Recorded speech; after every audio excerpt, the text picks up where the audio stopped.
Alright, so working on Anvil Sam JK here.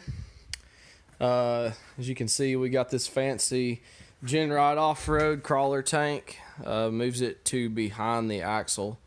Got the Dynatrac ProRock 80 with 488 gears and ARB air locker, 40 spline shafts, gun drilled, pure beef there. We installed dual Aeromotive 340 pumps in an Aeromotive Stealth hat. We had to relocate the fuel level sensor up in there, and then you got your evap lines and stuff. So there's a nice cover that goes over all this and hides it, but it's a nice access panel. And then we run all -8 fuel lines, so you got a -8 feed out of this Russell Pro Classic hose. It's real nice.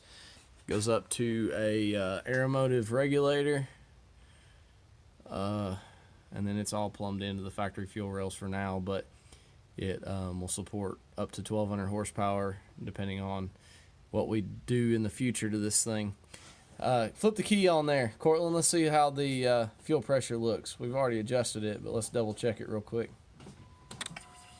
All right, we got 58. That's what the spec says, so should be good. See if it'll start up. Been sitting a little while. Lifter's done leak down.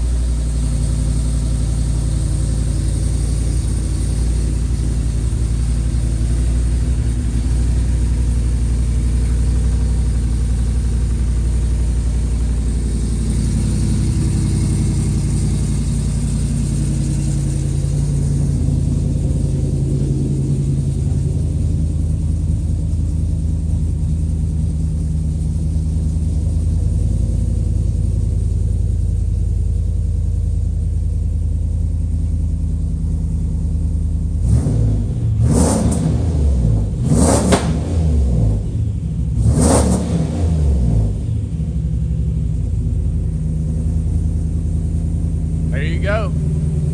Almost ready to ride. Crawling for Reed 2019. Here we come.